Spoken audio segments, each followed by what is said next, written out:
उच्चारण करो जी। सतनाम श्री सतनाम श्री साहिब सच्चे पातशाह जी बख्शिश कर दे। पर निंदा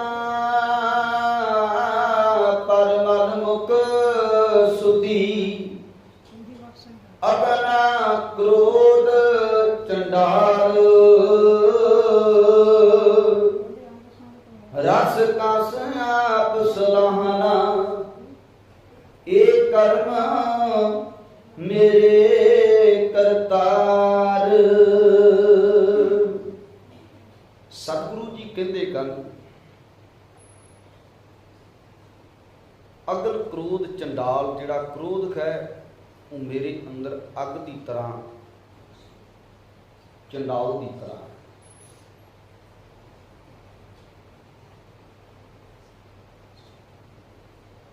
क्रोध नूं अग ते चंडाल दे नाल तजवीज़ दित्ती सतगुरु गुरु धन श्री गुरु नानक देव महाराज।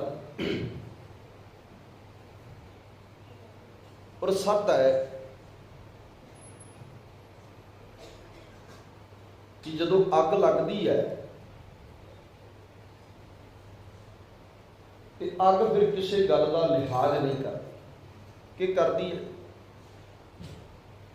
अग लिहाज नहीं करती। हुण अग दे अगे बच्चा आ जाएगा उन्होंने साड़ देगी, जवान आ जाएगा उन्होंने साड़ देगी, बजुर्ग आ जाएगा उन्होंने साड़ देगी, घर के कीमती कपड़े होणगे उन्होंने साड़ देगी।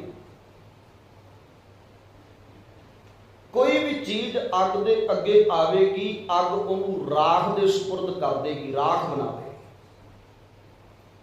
क्योंकि अग का सुभाव है ਉਹਦੀ ਲਪੇਟ ਵਿੱਚ ਜਿਹੜਾ ਆ ਗਿਆ ਉਹਨੂੰ ਠੰਡਾ ਕਰ ਦਿੰਦੀ। ਰਾਖ ਠੰਡੀ ਹੁੰਦੀ ਹੈ ਨਾ, ਪਹਿਲਾਂ ਉਹਨੂੰ ਸਾੜਦੀ ਹੈ, ਪੂਰਾ ਸੇਕ ਦਿੰਦੀ ਹੈ, ਸੇਕ ਦੇ ਕੇ ਤਪਾ ਕੇ ਸਾੜ ਕੇ ਉਹਨੂੰ ਤੇ ਰਾਖ ਬਣਾ ਦਿੰਦੀ ਹੈ। ਰਾਖ ਅੱਗ ਅੱਗ ਜਿਹੜੀ ਹੈ ਰਾਖ ਬਣਾਉਂਦੀ ਹੈ, ਸੁਆਹ ਕਰ ਦਿੰਦੀ ਹੈ। और यह है कि जेड़ा भी उसकी लपेट में आ गया वो वलेट लेंदी है। वो नहीं वेखती कि ये बच्चा है, ये जवान है, ये बुढ़ा है। अग ने नहीं वेखना। यही सुभाव क्रोध का है। क्रोध के अगे भी जेड़ा आ गया वो नहीं वेखता भी ये मेरा प्यो है, ये मेरी मां है, ये मेरा बड़ा भरा है, ये मेरा गुरु है, ये मेरा रिश्तेदार है, साख संबंधी है। किसी को फिर बंदा नहीं वेखता जो क्रोध आ जाता है। जो लड़ाई होंदी है, जो दो धिरां च लड़ाई होंदी है तो छडाण वाले अपने हुंदे आ, भरा हुंदा, कोई चाचा हुंदा, कोई ताया हुंदा, कोई मां कोई प्यो, बांवां तो फड़ के छड़ाते भी छड़ दे। इन्ना को ज्यादा क्रोध चंडाल बन के चढ़िया हुंदा, जिन्होंने क्या अगन क्रोध चंडाल। क्रोध ने अंदर बंदा नूं चंडाल, क्रोध चंडाल नहीं है, क्रोध ने बंदे नूं चंडाल बना दिता। अग वर्गा सुभाव है क्रोध का। ते कहंदे अग वर्गा सुभाव फिर जदों चंडाल बन जाता, अग्नि भी चंडाल बनती है। याद रखो, एक अग ते रसोई के अंदर असी हर रोज गैस LPG जिन्हों कहने उसकी वरतों करते हैं। उहदे नाल रोटी बनती है, सब्जी बनती है, सारा कुछ बनता है। पर याद रखियो जिहड़ी वो अग जिदन वो फट जाता जां अंदर रसोई दे गैस खुला छड़ दो, अग लग जाए, जिदन वो अग लगती है फिर चंडाल का रूप धारण कर लेंदी है। फिर किन्ना कुछ साड़ देंदी है। कड़ी जंगल च अग लगती है तो जंगलों के जंगल की वो अग जिहड़ी है साड़ देंदी है। तुसीं वेखिया होना पिछले कुछ समय पहला कि अमेरिका के अंदर, आस्ट्रेलिया के अंदर, कई देशों के अंदर वो जंगलों च जो अग लगती है ना तो फिर शहरों तक भी अग मार करती है। उन्होंने शहरों के घर भी साड़ के ਸਵਾ ਕਰ ਦਿੰਦੀ, ਕਿਉਂਕਿ ਅੱਗ ਇੱਕ ਚੰਡਾਲ ਵਰਗੀ ਹੈ। ਚੰਡਾਲ ਦਾ ਰੂਪ ਧਾਰਨ ਕਰ ਲੇ ਜੇ ਅੱਗ, ਤੇ ਫਿਰ ਰਾਖ ਕਰ ਦਿੰਦੀ ਹੈ, ਸਾਰਿਆਂ ਫਨਾ ਕਰ ਦਿੰਦੀ ਹੈ। ਤੇ ਇਸੇ ਤਰ੍ਹਾਂ ਬੰਦਾ ਵੀ ਜਦੋਂ ਉਹਦੇ ਅੰਦਰ ਕ੍ਰੋਧ ਚੜ ਜਾਂਦਾ, ਉਹ ਵੀ ਚੰਡਾਲ ਬਣ ਜਾਂਦਾ ਹੈ। ਕ੍ਰੋਧੀ ਬੰਦਾ ਚੰਡਾਲ ਬਣ ਜਾਂਦਾ। ਉਹਦੇ ਅੱਗੇ ਫਿਰ ਕੋਈ ਵੀ ਆਉਂਦਾ ਹੈ ਰੋਕਣ ਵਾਲਾ, ਉਹਦੇ ਵੀ ਚਪੇੜ ਕੱਪ ਮਾਰਦਾ ਹੈ ਵੀ ਤੂੰ ਮੈਨੂੰ ਛਡਾਣਾ ਕਿਉਂ, ਤੂੰ ਮੈਨੂੰ ਫੜਿਆ ਕਿਉਂ। ਉਹ ਤੇ ਚਾਹੁੰਦਾ ਵੀ ਲੜਾਈ ਨਾ ਹੋਵੇ, ਉਹ ਤੇ ਚਾਹੁੰਦਾ ਵੀ ਕਲੇਸ਼ ਨਾ ਪਵੇ। ਪਰ ਉਸ ਸਮੇਂ ਜਦੋਂ ਕ੍ਰੋਧ ਚੜਿਆ ਹੁੰਦਾ, ਸੱਚ ਹੈ, ਉਦੋਂ ਨਹੀਂ ਪਤਾ ਲੱਗਦਾ ਕਿ ਇਹ ਮੇਰੀ ਮਾਂ ਹੈ, ਇਹ ਮੇਰਾ ਪਿਓ ਹੈ, ਇਹ ਮੇਰੀ ਭੈਣ ਹੈ, ਇਹ ਮੇਰਾ ਭਰਾ ਹੈ। ਕ੍ਰੋਧ ਰੂਪੀ ਚੰਡਾਲ ਜਿਹੜਾ ਅੰਦਰ ਫਿਰ ਬੰਦੇ ਨੂੰ ਚੰਡਾਲ ਬਣਾ, ਤੇ ਚੰਡਾਲ ਬਣਿਆ ਹੋਇਆ ਬੰਦਾ ਫਿਰ ਬੜਾ ਕੁਝ ਕਰਦਾ। ਜਿਵੇਂ ਅੱਗ ਵਲੇਟ ਲੈਂਦੀ ਸਾਰਿਆਂ ਨੂੰ ਤੇ ਸਵਾਹ ਬਣਾ ਦਿੰਦੀ ਹੈ, ਇਦਾਂ ਕ੍ਰੋਧ ਦਾ ਮਾਰਿਆ ਹੋਇਆ ਬੰਦਾ ਵੀ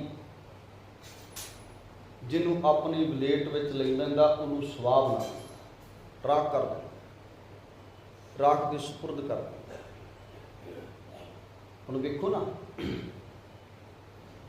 ਜਿੰਨੀਆਂ ਜੰਗਾਂ ਹੋਈਆਂ ਨੇ ਕ੍ਰੋਧ ਕਰਕੇ ਹੋਈਆਂ ਨੇ, ਕ੍ਰੋਧ ਕਰਕੇ ਹੋਈਆਂ।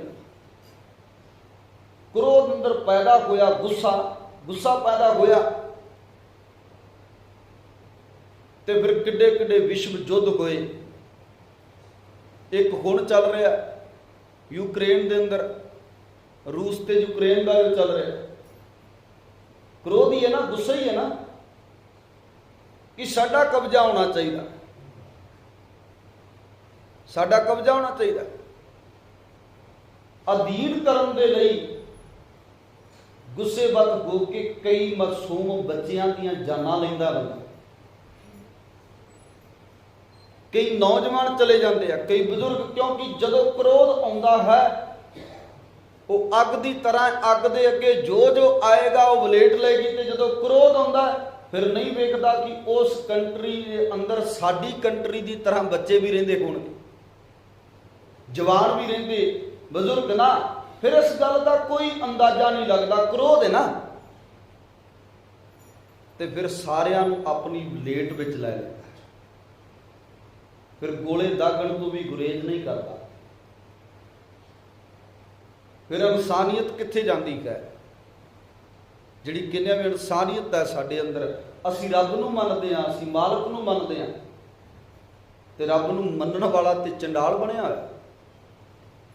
ਤੇ ਚੰਡਾਲ ਬਣ ਕੇ ਉਹ ਫਿਰ ਏਦਾਂ ਦਾ ਕਰਮ ਕਰ ਰਿਹਾ ਵੀ ਸਾਰਿਆਂ ਨੂੰ ਆਪਣੀ ਵਲੇਟ ਵਿੱਚ ਲੈ ਲਾਂ, ਸਿਰਫ ਮੇਰਾ ਰਾਜ ਹੋਵੇ। ਸਿਕੰਦਰ ਵਰਗਿਆਂ ਨੇ ਵੀ ਇਹੀ ਸੋਚਿਆ ਸੀ ਵੀ ਸੰਸਾਰ ਦੇ ਖਿੱਤੇ ਉੱਪਰ ਸਿਰਫ ਤੇ ਸਿਰਫ ਰਾਜ ਮੇਰਾ ਹੋਣਾ ਚਾਹੀਦਾ।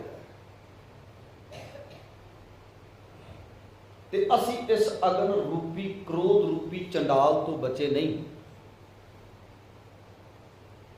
ਅਸੀਂ ਵੀ ਚੰਡਾਲ ਬਣ ਕੇ ਘੁੰਮਦੇ ਹਾਂ। ਜਦੋਂ ਸਾਡੇ ਅੰਦਰ ਗੁੱਸਾ ਹੁੰਦਾ ਹੈ, ਸਾਰਿਆਂ ਦੇ ਅੰਦਰ ਵਿੱਚ ਹੀ ਮੈਂ ਬਾਹਰ ਹੀ ਰਹਿ ਕੇ ਕਦੀ ਗੱਲ ਨਹੀਂ ਕਰਦਾ, ਕਿ ਜਦੋਂ ਸੱਚ ਹੈ ਸਾਨੂੰ ਗੁੱਸਾ ਹੁੰਦਾ ਹੈ, ਉਦੋਂ ਅਸੀਂ ਬਿਲਕੁਲ ਨਹੀਂ ਵੇਖਦੇ ਕਿ ਇਹ ਮੇਰਾ ਬੱਚਾ ਹੈ, ਇਹ ਮੇਰੀ ਮਾਂ ਹੈ, ਇਹ ਮੇਰਾ ਪਿਓ ਹੈ, ਮੇਰੀ ਘਰਵਾਲੀ ਹੈ, ਬਿਲਕੁਲ ਨਹੀਂ। ਔਰ ਉਸ ਕ੍ਰੋਧ ਦੇ ਅੰਦਰ ਪਤਾ ਨਹੀਂ ਕਿੰਨਾ ਕੁ ਕੁਝ। ਹੁਣ ਵੇਖੋ ਨਾ, ਕਈਆਂ ਦੀਆਂ ਜ਼ਿੰਦਗੀਆਂ ਖਰਾਬ ਹੋ ਗਈਆਂ ਕ੍ਰੋਧ ਪਿੱਛੇ। ਘਰ ਦੇ ਅੰਦਰ ਮਾੜੀ ਜੀ ਨੋਕ ਝੁਕ ਹੋਈ, ਵੱਡੀ ਲੜਾਈ ਦਾ ਕਾਰਨ ਬਣ ਗਿਆ, ਤੇ ਕਾਰਨ ਬਣਨ ਤੋਂ ਬਾਅਦ ਫਿਰ ਤਲਾਕ ਤੱਕ ਨੌਬਤ ਆ ਗਈ, ਤਲਾਕ ਤੱਕ ਨੌਬਤ ਆ ਗਈ। ਬੱਚੇ ਵੀ ਸਨ, ਬੱਚੇ ਵੱਡੇ ਵੀ ਸਨ, ਪਰ ਬਿਲਕੁਲ ਵੀ ਅੰਦਾਜ਼ਾ ਨਹੀਂ ਲਿਆ। ਘਰਵਾਲੀ ਕਹਿੰਦੀ ਮੈਂ ਘਰਵਾਲੇ ਨਾਲ ਨਹੀਂ ਰਹਿਣਾ, ਤੇ ਘਰਵਾਲਾ ਕਹਿੰਦਾ ਮੈਂ ਘਰਵਾਲੀ ਨਾਲ ਨਹੀਂ ਰਹਿਣਾ। ਤੇ ਦੋਵੇਂ ਵੱਡੇ ਕ੍ਰੋਧੀ ਬਣ ਕੇ, ਕਿਉਂਕਿ ਹੁਣ ਚੰਡਾਲ ਅੰਦਰ ਬੈਠ ਗਿਆ ਨਾ, ਕ੍ਰੋਧ ਚੰਡਾਲ ਬਣ ਕੇ ਅੰਦਰ ਬੈਠਾ ਹੈ। ਉਹ ਉਹਦੀ ਗੱਲ ਮੰਨਣ ਦੇ ਲਈ ਤਿਆਰ ਨਹੀਂ, ਤੇ ਉਹ ਉਹਦੀ ਗੱਲ ਮੰਨਣ ਦੇ ਲਈ ਤਿਆਰ ਨਹੀਂ। ਦੋਵੇਂ ਧਿਰਾਂ ਇਕੱਠੀਆਂ ਹੁੰਦੀਆਂ ਨੇ, ਤੇ ਦੋਵਾਂ ਧਿਰਾਂ ਦੇ ਵਿੱਚੋਂ ਇੱਕ ਦੂਜੇ ਨੂੰ ਸਮਝਾਇਆ ਜਾਂਦਾ ਵੀ ਜੇ ਉਹ ਬੋਲਦਾ ਕਿ ਤੂੰ ਚੁੱਪ ਕਰ ਜਾ, जे वो बोलती है तो तू चुप कर जा, दोवां चो एक चुप कर जाएगा, ताड़ी लड़ाई मिट जाएगी, खत्म हो जाएगी। तुसी आप फिर दोबार तो सुखी सुखी रहना शुरू कर दवोगे। ना ये काम करो, बच्चों की जिंदगी खराब हो जाएगी, बच्चे रुल जाएंगे। पर उस टाइम अकल के उपर क्रोध ने पर्दा पाया होंदा है। अपनी हिंड पकाउंदी है औरत भी मर्द भी, हिंड पकाउंदे हैं ते अपनी हिंड पकाउंदा बंदा ते फिर घर पाड़ जाते हैं, बनया बनाया घर बिखर जाता। क्रोध चंडाल बन के कईयां दे घर बर्बाद करता है। क्रोध चंडाल बन के कई नगर बर्बाद कर दिंदा है। तुसीं वेखो ना, हुण पार्टीबाजी हुंदी है नगरां दे अंदर, पिंडां दे अंदर, ते पार्टीबाजी जदों हो जाती फिर एक दूजे के उपर गोलियां चलानियां शुरू कर देते, गंडासे चलते हैं, किरपानां चलदियां। काहदे लई? क्रोध अधीन हो के। क्रोध चंडाल जदों बन जाता है तो फिर बंदा नहीं वेखदा, फिर नगरां दे नगर तबाह हो जाते हैं। फिर क्रोध जदों चंडाल बन के चढ़दा, फिर नगर नहीं, फिर देशां दे देश भी ये खड़प लैंदा, खा जाता है। इसलिए क्रोध नूं चंडाल का दर्जा दिता कि किते सतगुरां, क्योंकि ये विकारां की जदों गल आउंदी है सारियां की इकट्ठी आउंदी है, अलग अलग नहीं आउंदी, इकट्ठी आउंदे तां एक जां दो विकार इकट्ठे आउणगे। कल्ले कल्ले विकार की बहुत घट गल कीती गुरु ग्रंथ साहिब महाराज ने, सारियां की इकट्ठी गल कीती है।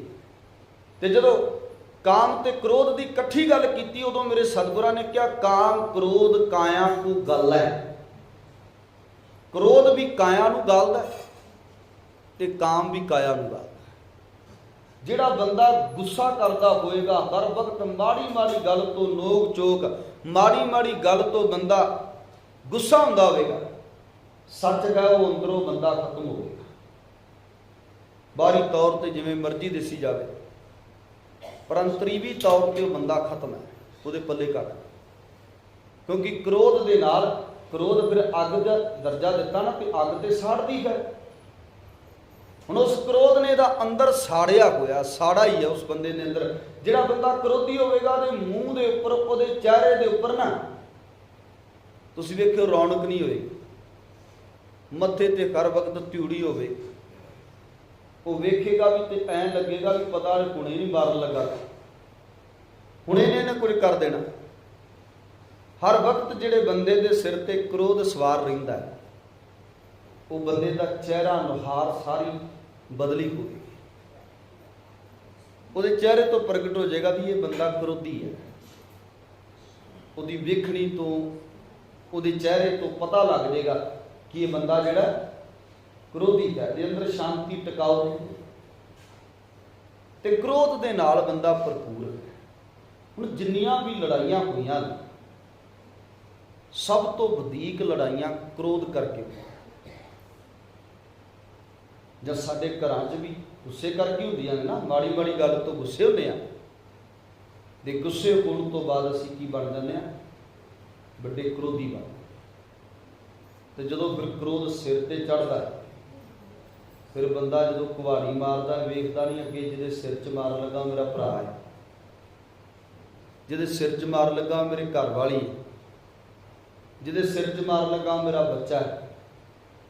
इन्हां चीज़ां का फिर ख्याल नहीं रहिंदा, क्योंकि चंडाल बन जाता बंदा, चंडाल। आम करके बंदा जदों उन्होंने रोकन लगता, वो कहता क्यों चंडाल बनया, जो रोकते हैं ना उदों भी बंदा कहता कि क्यों चंडाल बनया। क्रोध ने बड़ा कुछ उजाड़ दिता जी, साडा बहुत कुछ खत्म किया। फिर क्रोध घरां तक सीमित नहीं, समाज तक सीमित नहीं, ये क्रोध फिर धार्मिक खिते तक भी गया। देखो ना, विरोधी है ना, एक दूजे तो गुस्सा करते हैं, क्रोध करते हैं, फलानी संप्रदा का फलानी संप्रदा तो करता है, मैं नाम नहीं लवांगा, पर धर्म की दुनिया ने भी इस क्रोध को छड्डिया नहीं। जे उत्थे दूजा बंदा चल जाए, अगला उन्होंने वेख नहीं सिखाता भी ये इत्थे किवें, ਕਿਵੇਂ ਕਰ, ਮਤਲਬ ਉਹਨਾਂ ਦੇ ਦਿਲਾਂ 'ਚ ਦੂਜੀ ਸੰਪਰਦਾ ਦੇ ਪ੍ਰਤੀ ਕ੍ਰੋਧ ਹੈ, ਤੇ ਕ੍ਰੋਧ ਗੁਣ ਕਰਕੇ ਉਹ ਬੰਦਾ ਉਹਨੂੰ ਟਾਈਮ ਵੀ ਨਹੀਂ ਦਿੰਦਾ, ਉਹਨੂੰ ਬੋਲਣ ਦੀ ਇਜਾਜ਼ਤ ਨਹੀਂ। ਅਗਲਿਆਂ ਨੇ ਪਹਿਲਾਂ ਲਿਖ ਕੇ ਲਾਇਆ ਹੁੰਦਾ ਵੀ ਸਾਡੀ ਇਜਾਜ਼ਤ ਤੋਂ ਬਿਨਾਂ ਨਹੀਂ ਬੋਲਿਆ ਜਾਵੇਗਾ। ਮਤਲਬ ਕੀ ਸਮਝਦੇ ਹੋ? ਮਤਲਬ ਹੈ ਵੀ ਧਰਮ ਦੀ ਗੱਲ ਕਰਨ ਲੱਗਿਆਂ ਵੀ ਅਗਲੇ ਨੂੰ ਪੁੱਛਣਾ ਪੈਣਾ ਹੈ, ਬੋਲਣ ਲੱਗਿਆਂ ਵੀ ਅਗਲੇ ਤੋਂ ਪੁੱਛਣਾ ਪੈਣਾ ਵੀ ਧਰਮ ਬਾਰੇ। ਫਿਰ ਅਗਲਾ ਕਹਿੰਦਾ ਜੀ ਆਹ ਬੋਲਿਓ, ਆਹ ਨਾ ਬੋਲਿਓ,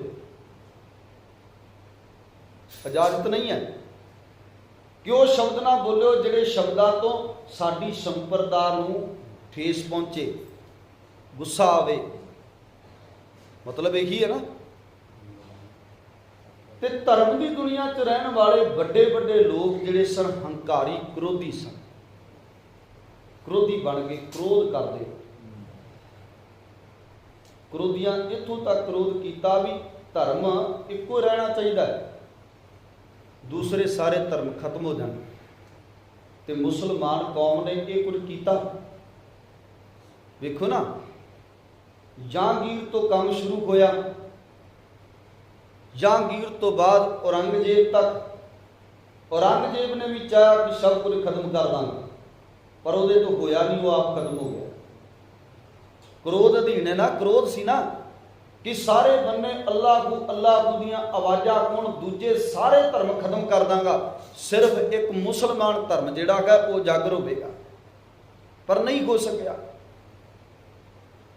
ਬਾਅਦ ਦੇ ਵਿੱਚ ਮੀਰ ਮੰਨੂ ਵਰਗੇ ਆਏ, ਮੀਰ ਮੰਨੂ ਵਰਗਿਆਂ ਨੇ ਜ਼ੋਰ ਲਾਇਆ ਕਿ ਇਹ ਧਰਮ ਸਾਰਾ ਹੀ ਖਤਮ ਕਰ ਦਾਂਗਾ, ਸਿਰਫ ਮੁਸਲਮਾਨ ਧਰਮ ਹੋਵੇਗਾ। ਤੇ ਖਤਮ ਕਰਨ ਵਾਲਿਆਂ ਨੇ ਛੋਟੇ ਛੋਟੇ ਮਾਸੂਮ ਬੱਚਿਆਂ ਦੇ ਟੁਕੜੇ ਕਰਕੇ ਵੀ ਮਾਵਾਂ ਦੇ ਗਲਾਂ 'ਚ ਹਾਰ ਪਾਏ, ਵੀ ਖਤਮ ਹੋ ਗਿਆ ਧਰਮ। ਯਕਰੀਆਂ ਖਾਂ ਵਰਗਿਆਂ ਨੇ ਸੋਚਿਆ ਖਤਮ ਹੋ ਗਿਆ, ਪਰ ਭਾਈ ਬੋਤਾ ਸਿੰਘ ਤੇ ਗਰਜਾ ਸਿੰਘ ਵਰਗਿਆਂ ਨੇ ਦੱਸਿਆ ਵੀ ਧਰਮ ਨਹੀਂ ਖਤਮ ਕੀਤਾ ਜਾ ਸਕਦਾ, ਗੁਰੂ ਨਾਨਕ ਦੀ ਸਿੱਖੀ ਨਹੀਂ ਖਤਮ ਕਰ ਸਕਦਾ। ਪਰਿਫੁੱਲਤ ਹੈ ਜੋ ਬੂਟਾ ਪਰਮੇਸ਼ਰ ਨੇ ਲਾਇਆ, ਕਿਉਂਕਿ ਗੁਰੂ ਨਾਨਕ ਸਾਹਿਬ ਦੀ ਪ੍ਰਥਾਏ ਜਦੋਂ ਗੁਰਬਾਣੀ 'ਚ ਪੜੋਗੇ ਮਿਲੇਗਾ ਕਿ ਆਪ ਨਾਰਾਇਣ ਕਲਾ ਧਾਰ ਜਗ ਮੈਂ ਪਰਵਰਿਓ। ਜਿਹੜਾ ਬੂਟਾ ਕੀ ਕਰਤਾਰ ਨੇ ਖੁਦ ਲਾਇਆ ਹੋਵੇ ਉਹਨੂੰ ਕੋਈ ਨਹੀਂ ਪੁੱਟ ਸਕਦਾ,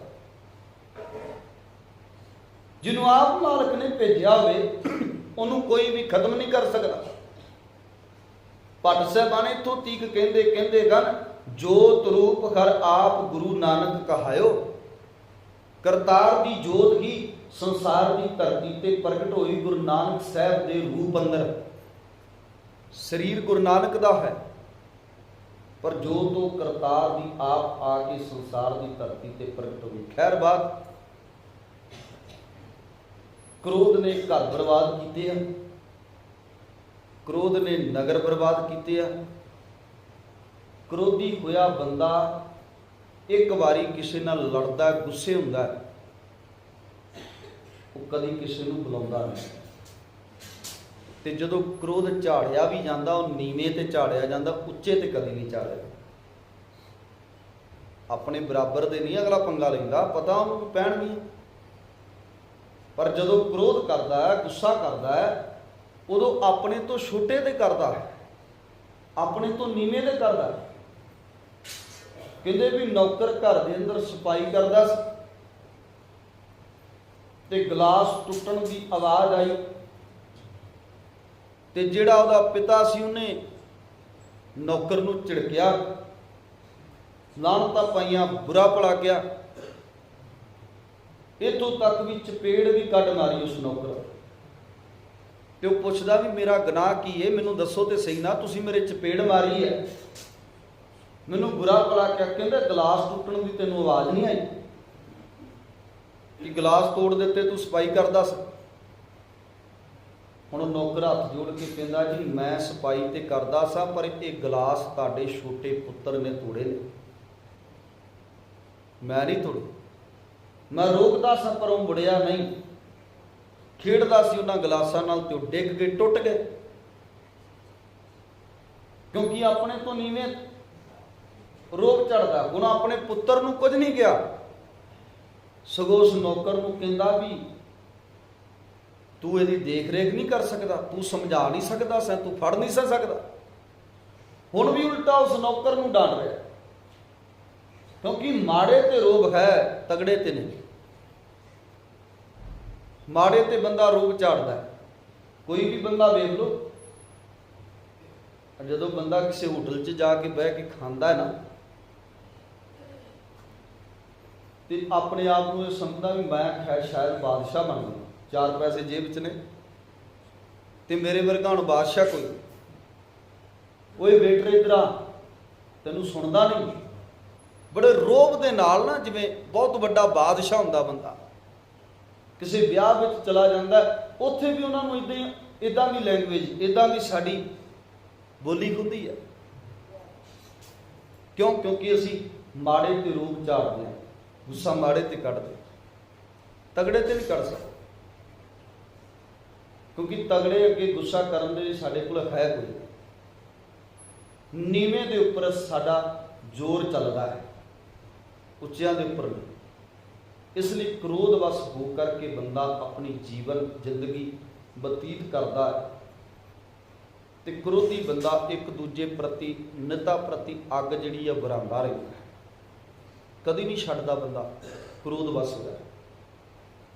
ਨਿੱਕੀ ਨਿੱਕੀ ਗੱਲ ਤੇ ਅੱਗ ਕੱਢੇਗਾ, ਉਹਨੇ ਆਹ ਕਰਿਆ, ਉਹਨੇ ਆਹ ਕਰਿਆ, ਦੂਜਿਆਂ ਨੂੰ ਤਾਂ ਦੱਸਦਾ ਵੀ ਉਹ ਵੀ ਇਹਦੇ ਵਿਰੋਧੀ ਬਣ ਜਾਣ, ਉਹ ਵੀ ਇਹਦੇ ਵਿਰੋਧੀ ਬਣ ਜਾਣ, ਦੂਜਿਆਂ ਨੂੰ ਦੱਸਦਾ ਫਿਰਦਾ। ਇਸ ਕਰਕੇ ਕ੍ਰੋਧੀ ਬੰਦਾ ਅੰਦਰੋਂ ਸੜਿਆ ਹੋਇਆ ਜੀ, ਕਿਉਂਕਿ ਅਗਨ ਕ੍ਰੋਧ ਚੰਡਾਲ ਉਹਦਾ ਅੰਦਰ ਸੜਿਆ ਹੋਇਆ, ਤੇ ਜਦੋਂ ਬੋਲੇਗਾ ਉਦੋਂ ਵੀ ਅੱਗ ਹੀ ਕੱਢੇਗਾ, ਆਪਣੇ ਮੂੰਹ ਦੇ ਅੱਗ ਹੀ ਕੱਢੇ। ਤੇ ਜਦੋਂ ਗੁੱਸਾ ਹੁੰਦਾ ਫਿਰ ਚੰਡਾਲ ਬਣ ਜਾਂਦਾ, ਲਾਲ ਹੋ ਜਾਂਦਾ ਚਿਹਰਾ। ਇਸ ਲਈ ਸਤਿਗੁਰੂ ਧੰਨ ਸ੍ਰੀ ਗੁਰੂ ਨਾਨਕ ਦੇਵ ਮਹਾਰਾਜ ਜੀ ਕਹਿੰਦੇ ਅਗਨ ਕ੍ਰੋਧ ਚੰਡਾਲ, ਅੱਗ, ਕ੍ਰੋਧ ਦੀ ਅੱਗ ਜਿਹੜੀ ਹੈ ਅੰਦਰ ਨੂੰ ਸਾੜ ਰਹੀ ਹੈ, ਤੇ ਕ੍ਰੋਧ ਸਾਡੇ ਅੰਦਰ ਚੰਡਾਲ ਬਣ ਕੇ ਬਿਠਾ ਹੋਇਆ ਹੈ। ਭਾਵੇਂ ਜਿੰਨਾ ਕੋਈ ਮਰਜ਼ੀ ਸ਼ਾਂਤ ਹੋਵੇ, ਜਿੰਨਾ ਕੋਈ ਮਰਜ਼ੀ ਆਪਣੇ ਆਪ ਨੂੰ ਕਵੇ ਕਿ ਮੇਰੇ ਅੰਦਰ ਬਹੁਤ ਟਿਕਾਊ ਤੇ ਸ਼ਾਂਤੀ ਹੈ, ਪਰ ਵੱਡੇ ਵੱਡੇ ਸ਼ਾਂਤ ਸੁਭਾਅ ਵਾਲਿਆਂ ਨੂੰ ਵੀ ਕ੍ਰੋਧ ਚੰਡਾਲ ਬਣਾ ਦਿੰਦਾ ਹੈ। ਹੁਣ ਵੇਖੋ ਨਾ, ਕਰਨਾਕਸ਼ ਨੇ ਇੰਨਾ ਕੁਝ ਪ੍ਰਾਪਤ ਕੀਤਾ ਭਗਤੀ ਕਰਕੇ, ਸਿਮਰਨ ਕਰਕੇ, ਇੰਨਾ ਕੁਝ ਪ੍ਰਾਪਤ ਕੀਤਾ। ਸ਼ਾਂਤੀ ਕਦੋਂ ਤੱਕ? ਜਦੋਂ ਤੱਕ ਉਹਦਾ ਕੋਈ ਵਿਰੋਧੀ ਪੈਦਾ ਨਹੀਂ ਹੋਇਆ, ਉਦੋਂ ਤੱਕ ਸ਼ਾਂਤੀ। ਪਰ ਜਿਸ ਦਿਨ ਕ੍ਰਾਂਤੀਕਾਰੀ ਸੋਚ ਘਰ ਚੋਂ ਹੀ ਪੈਦਾ ਹੋ ਗਈ, ਘਰ ਚੋਂ ਉਹਦਾ ਪੁੱਤਰ ਵਿਰੋਧੀ ਪੈਦਾ ਹੋ ਗਿਆ, ਉਦੋਂ ਹਰਨਾਕਸ਼ ਕ੍ਰੋਧੀ ਬਣ ਗਿਆ। ਤੇ ਕ੍ਰੋਧ ਇੱਥੋਂ ਤੱਕ ਜਾਗਿਆ ਨਾ, ਵੇਖੋ ਆਪਣੇ ਪੁੱਤਰ ਨੂੰ ਅੱਗ ਵਿੱਚ ਸਾੜਨ ਦਾ ਯਤਨ ਕੀਤਾ ਗਿਆ, ਆਪਣੇ ਪੁੱਤਰ ਨੂੰ ਪਾਣੀ ਵਿੱਚ ਡੋਬਣ ਦਾ ਯਤਨ ਹੈ, ਆਪਣੇ ਪੁੱਤਰ ਨੂੰ ਕਾਲ ਕੋਠੜੀ ਵਿੱਚ ਰੱਖਿਆ ਗਿਆ, ਆਪਣੇ ਪੁੱਤਰ ਨੂੰ ਪਹਾੜ ਤੋਂ ਸੁਟਾਇਆ ਗਿਆ, ਆਪਣੇ ਪੁੱਤਰ ਨੂੰ ਮਾਰਨ ਦਾ ਹਰੇਕ ਹੀਲਾ ਵਸੀਲਾ ਕੀਤਾ। ਕ੍ਰੋਧ ਵਸ ਹੋ ਗਏ। ਇਸ ਕਰਕੇ ਵੱਡੇ ਵੱਡੇ ਤਪਸੀ ਜਿਹੜੇ ਤਪ ਕਰਨ ਵਾਲੇ ਸਨ, ਉਹ ਵੀ ਇਸ ਕ੍ਰੋਧ ਨੇ ਬਖਸ਼ੇ ਨੇ। ਉਹਨਾਂ ਦੇ ਅੰਦਰ ਵੀ ਇਹ ਕ੍ਰੋਧ ਚੰਡਾਲ ਬਣ ਕੇ ਵਾਪਰਿਆ, ਔਰ ਬੰਦੇ ਨੂੰ ਚੰਡਾਲ ਬਣਾ ਦਿੱਤਾ ਇਸ ਕ੍ਰੋਧ ਨੇ। ਸਾਹਿਬ ਕਹਿੰਦੇ ਅਗਨ ਕ੍ਰੋਧ ਚੰਡਾਲ, ਰਸ ਕਸ ਆਪ ਸਲਾਹਨਾ, ਇਹ ਕਰਮ ਮੇਰੇ ਕਰਤਾਰ। हे ਕਰਤਾਰ, ਮੈਂ ਆਪਣੇ ਆਪ ਨੂੰ ਹੀ ਸਲੋਨਾ, ਆਪਣੇ ਆਪ ਦੀ ਵਡਿਆਈ ਕਰਦਾ। ਜੇ ਕੋਈ ਦੂਸਰਾ ਬੰਦਾ ਵਡਿਆਈ ਨਾ ਕਰੇ ਤੇ ਫਿਰ ਬੰਦਾ ਆਪਣੇ ਮੂੰਹ ਆਪ ਹੀ ਕਰਨ ਲੱਗ ਜਾਂਦਾ। 10 ਬੰਦਿਆਂ ਨੂੰ ਵਿਖਾ ਕੇ ਗੁਰਦੁਆਰੇ 10 ਬੰਦਿਆਂ ਨੂੰ ਵਿਖਾ ਕੇ ਕੰਮ ਕਰਦਾ, ਪਰ ਹੁਣ ਜੇ ਕੋਈ ਬੰਦਾ ਉਹਦੀ ਉਸਤਤ ਨਾ ਕਰੇ, ਭਾਂਡੇ ਮਾਂਜਣ ਵਾਲਾ ਵਿਖਾ ਕੇ ਮੰਨਦਾ ਵੀ ਸ਼ਾਇਦ ਮੈਨੂੰ ਕੋਈ ਕਰੇ ਬੜਾ ਸੇਵਾਦਾਰ, ਤੇ ਹੁਣ ਜੇ ਕੋਈ ਉਹਦੀ ਉਸਤਤ ਨਾ ਕਰੇ ਤੇ ਫਿਰ ਉਹ ਬਾਹਾਂ ਫੜ ਕੇ ਕਹਿੰਦਾ ਆਹ ਜਿਹੜਾ ਕੰਮ ਕੀਤਾ ਨਾ ਮੈਂ ਕਰਿਆ, ਕਿ ਲੋਕ ਮੈਨੂੰ ਵਡਿਆਈ ਦੇਣ। ਸਤਿਗੁਰੂ ਕਹਿੰਦੇ ਰਸ ਕਸ ਆਪ ਸਲਾਹਣਾ, ਅਸੀਂ ਰਸਾਂ ਵਿੱਚ ਫਸੇ ਹੋਏ ਇਨਸਾਨ ਬੰਦੇ ਆਪਣੀ ਹੀ ਵਡਿਆਈ ਕਰਦੇ ਹਾਂ, ਆਪਣੀ ਹੀ ਉਸਤਤ ਕਰਦੇ ਹਾਂ। ਇਹ ਕਰਮ ਮੇਰੇ ਕਰਤਾਰ, हे ਕਰਤਾਰ ਇਹ ਮੇਰੇ ਨੀਚ ਕਰਮ ਨੇ। ਮੈਂ ਇੱਦਾਂ ਦਾ ਮੰਦ ਕਰਮੀ ਗਾ, ਨੀਚ ਕਰਮਾਂ ਵਾਲਾ ਹਾਂ ਕਿ ਮੈਂ ਕਦੀ ਤੇਰੀ ਸਲਾਹੁਣਾ ਨਹੀਂ ਕੀਤੀ। ਮੈਂ ਜਦੋਂ ਸਲਾਹੁਣਾ ਕੀਤੀ ਆਪਣੇ ਆਪ ਦੀ ਕੀਤੀ ਹੈ, ਤੇ ਜਦੋਂ ਨਰਾਦਰ ਕੀਤਾ, ਜਦੋਂ ਬੁਰਾ ਕਿਹਾ ਉਦੋਂ ਤੈਨੂੰ ਕਿਹਾ। ਕਿਵੇਂ? ਜਦੋਂ ਕੋਈ ਕਾਰਜ ਬਣ ਜਾਂਦਾ ਬੰਦੇ ਦਾ ਤੇ ਫਿਰ ਬੰਦਾ ਕਹਿੰਦਾ ਮਿਹਨਤਾਂ ਕੀਤੀਆਂ ਨੇ, ਰਾਤਾਂ ਜਾਗੀਆਂ ਤਾਂ ਇਸ ਮੁਕਾਮ ਤੇ ਪਹੁੰਚੇ ਆ, ਤੇ ਜਿੱਦਣ ਫਿਰ ਸਭ ਕੁਝ ਢਹਿ ਢੇਰੀ ਹੋ ਜਾਂਦਾ, ਖਤਮ ਹੋ ਜਾਂਦਾ, ਉਦੋਂ ਕਹਿੰਦਾ ਰੱਬ ਦੀ ਮਰਜ਼ੀ ਹੈ, ਉਦੋਂ ਅਲਾਵਾ ਰੱਬ ਨੂੰ ਦਿੰਦਾ। ਇਹ ਚੰਗਾ ਨਹੀਂ ਹੋਇਆ, ਰੱਬ ਨੇ ਜੋ ਕੀਤਾ ਚੰਗਾ ਨਹੀਂ ਹੋਇਆ। ਜਿੱਦਣ ਕੁਝ ਬਣਾਇਆ ਸੀ ਉਦੋਂ ਵੀ ਬਣਾਇਆ ਤੇ ਕਰਤਾਰ ਨੇ ਸੀ, ਪਰ ਉਦੋਂ ਆਪਣਾ ਨਾਮ ਧਰਾਇਆ ਸੀ, ਆਪਣਾ ਨਾਮ। ਜੇ ਕਰਤਾਰ ਵਡਿਆਈ ਦਿੰਦਾ ਤੇ ਫਿਰ ਆਪਣੀ ਹੈ, ਜੇ ਕਰਤਾਰ ਕੁਝ ਖੋ ਲੈਂਦਾ ਤੇ ਫਿਰ ਉਹਨੂੰ ਅਲਾਂਭੇ ਦਿੱਤੇ ਜਾਂਦੇ। ਰੱਬ ਤੂੰ ਸਾਡੇ ਨਾਲ ਚੰਗਾ ਨਹੀਂ ਕੀਤਾ, ਮਾੜਾ ਕੀਤਾ। ਇਸ ਕਰਕੇ ਸਤਿਗੁਰੂ ਜੀ ਕਹਿ ਰਹੇ ਨੇ ਕਿ ਬੰਦਾ ਹਮੇਸ਼ਾ ਹੀ ਆਪਣੇ ਆਪ ਨੂੰ ਸਲਾਹੁੰਦਾ। ਇਹ ਸਾਡੇ ਮਾੜੇ ਕਰਮ ਹਨ। हे ਮੇਰੇ ਕਰਤਾਰ, ਮੇਰੇ ਸਾਹਿਬ ਜੀਓ, ਰਸ ਕਸ ਆਪ ਸਲਾਹਣਾ, ਇਹ ਕਰਮ ਮੇਰੇ ਕਰਤਾਰ। ਸਤਿਗੁਰੂ ਜੀ ਕਿਰਪਾ ਕਰੇ, ਰਹਿਮਤ ਵਰਤਾਉਣ ਬੇਅੰਤ ਪ੍ਰਕਾਰ ਦੀਆਂ।